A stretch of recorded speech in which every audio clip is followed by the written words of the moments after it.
Hey guys, it's really late tonight, and I'm worn out, and I probably look terrible.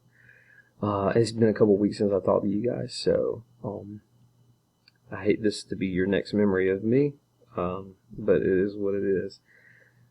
So, what a time to be reading about economics, and really coming right out of a section on government, considering what we're living in right now. We literally are living in a time where people are actively protesting in states like North Carolina and Michigan and stuff for the government to allow them to go to work. It's weird as it sounds. Especially considering the context, I never thought I would be seeing something like that in America. Really, if you were to ask me this about a month ago, I would halfway have expected people to be protesting for the government to let them off of work, with the dangers of the COVID-19 virus and the risks that come from something like that. And here we are in a time where some of us are sitting in our homes waiting for a check to come from the government because we can't do business as usual in America. Some of us are working a little bit and trying to make the best of the situation as we work from home, which is what we're doing now. And some of us are doing a whole lot of crazy stuff and seeing things that we've taken for granted, especially in the sphere of labor, really changing right out from under our feet, and probably being in one of the most uncertain times economically for America that we have seen ever. I know that you guys, it's been weird, because you probably only have really clean memories from maybe not.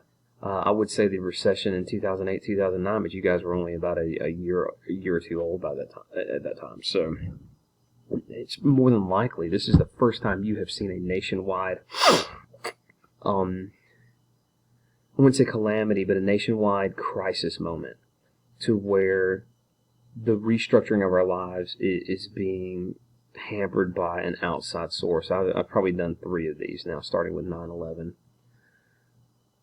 And so, what do we do? So how does this look for us, and how do we respond to it in light of what our view as Christians is supposed to be about our jobs and the money we make and making the lives that we live, and what that really means for us. So I'm going to go through your world of ideas, and I'll just we probably do a couple of these videos. I'm sorry, but I'm really going to lay off some of the assignments next week. You're only going to have 1 graded assignment, and I don't even think it's going to be your test. So if you need to stretch these videos out over the next the weekend or something, go ahead and do it. We're not in a hurry, but this will be a good review. Okay, so what is economics? What key questions does economics seek to answer? And what is the key idea of a Christian economics? The first part, economics is more than money, and it's more than how you spend your money, and it's more than how much money you make.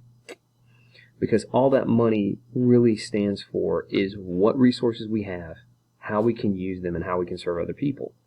When we exchange cash, literally we're exchanging notes that confirm or promise that we're going to do something that benefits that other person. Okay? But for example, I go to Chick-fil-A and I've given them $20. That $20 bill to Chick-fil-A represents services that they can get as well, whether it's oil for their fryers, whether it's gas or paying the electrical bill. Okay, so what I'm giving them with that $20 bill is their ability to get goods and services for themselves. So it's just actually a mediary for trade, because I can't cook food for Chick-fil-A. I can't give them gas. I can't gas up their cars. I can't do all those things, but I can give them money. And so that's the way we develop the economical system, and that's where all sophisticated economical systems use. I can carry $20 in my pocket. That $20 represents a number of different things for whoever I give it to. Okay? Now, we can go back to straight trade. In some situations, like I have done that before just in the past few weeks. I have some old fishing equipment that I'm not using anymore. I took it down to Nathan Hudson's dad's place. I traded it for some fishing lures. Okay? So that's a barter exchange, and those economic systems work. And you might see people doing that a little bit more since we haven't been able to work. It's like, hey, I will give you, like, I can offer to give to you catch and fish for somebody, and give them fish if they'll come and, like, cut my grass or something. Like, that's legitimately something I could do. So the whole concept of money and the whole concept of having a job is we're just trying to manage our resources in the most efficient and effective way possible so that the most people benefit. Okay? So that's sometimes why the value of different things changes. If you've been paying attention to the news, you know that oil is selling for negative $36, which means that basically for the oil market is such that people are paying other people to take it off their hands because they don't have any place to store it. So if you own shares of oil, or if you own oil yourself, you have to get rid of it and give it to get it to somebody before it goes bad, because you're gonna have to dispose of it. Most of you guys don't know this. You can't just hold on to any kind of oil forever, and you have to take care of it and you have to get it ready for use. And so the situation for the economy with oil right now is so bad. Like, people are actually paying people to take oil off their hands and take care of it. It's really strange right now. And a friend of my wife's in Kentucky is buying gas for like 82 cents a gallon right now. And that very well could make its way to Georgia. I don't know if it is yet, but so again, managing resources. What exactly is going on? Okay.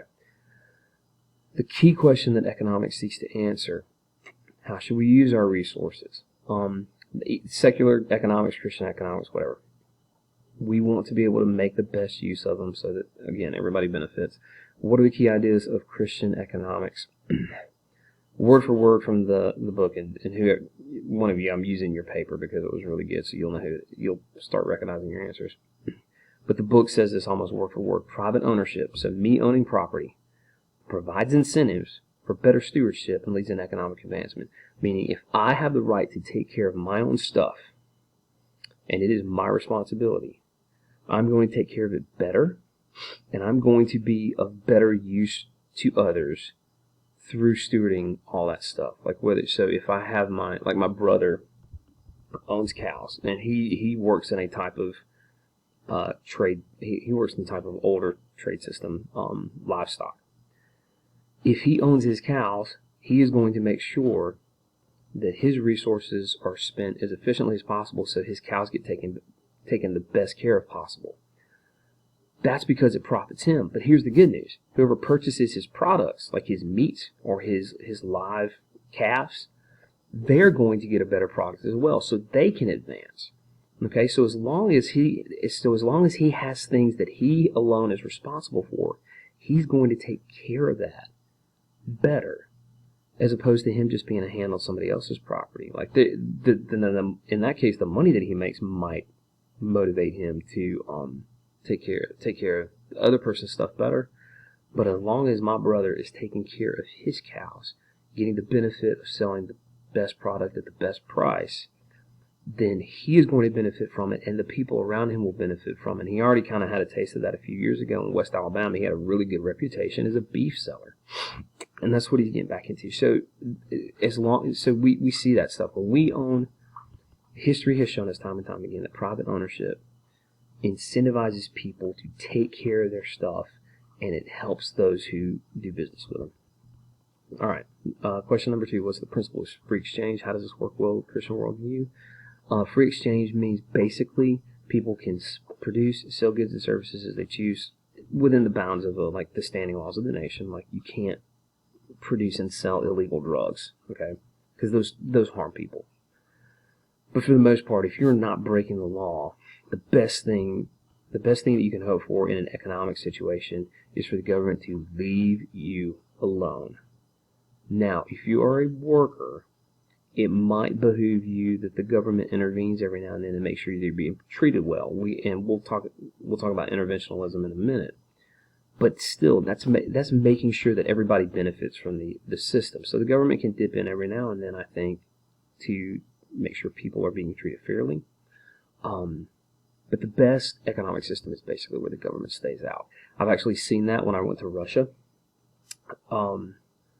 The black market shopping flea markets that we went to one that was the black market. It means it was not government regulated. Why was that? We asked, why are we going to something that's illegal?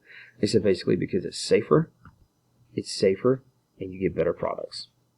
Because the government wasn't messing with it.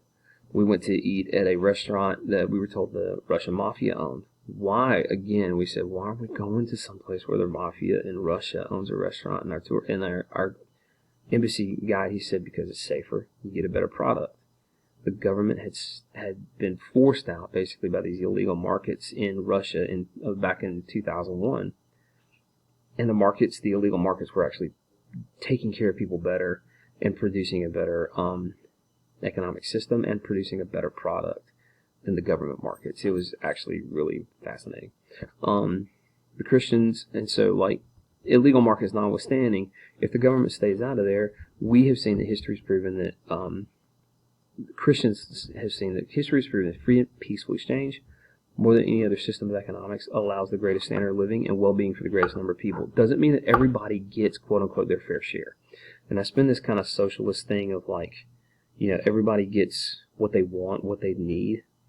The free exchange doesn't work out that way. Not every single person is accounted for, but if people who take responsibility for themselves provide themselves to be useful components in the economic system, history has overwhelmingly shown that they will benefit from a free market exchange. Ben Shapiro, some of your parents probably listen to him. Check with your parents before you listen to him. He can be kind of coarse sometimes. But Ben Shapiro talks about even the poor people in a free market economy, they tend to become less poor. If I'm drawing a line, and we're wanting to go up here, we're wanting to increase income, we're wanting to increase the standard of living.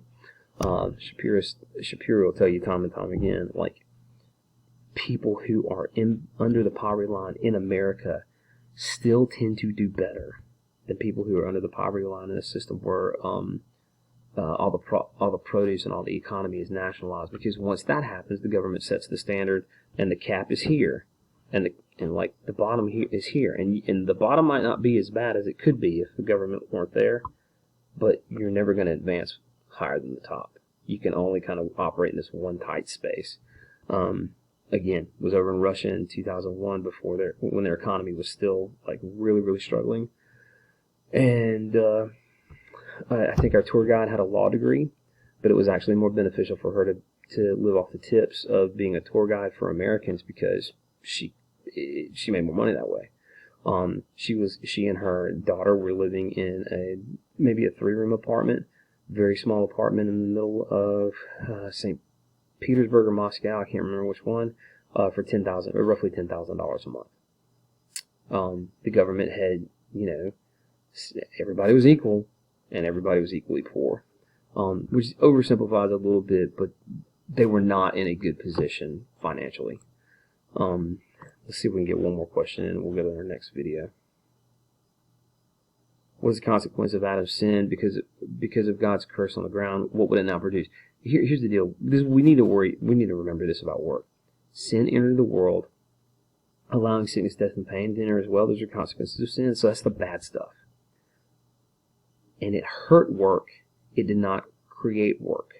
Okay? Work is not a result of the fall. From the day that Adam was created, God intended Adam to be a healthy, fruitful, goods-producing laborer with God, to take care of the world that He gave us and to develop it. And that's part of the way we bear the image of God. What words He used describes Adam's labor now as a result of sin? It's basically thorns and thistles, and the food that they will eat will come out of the ground.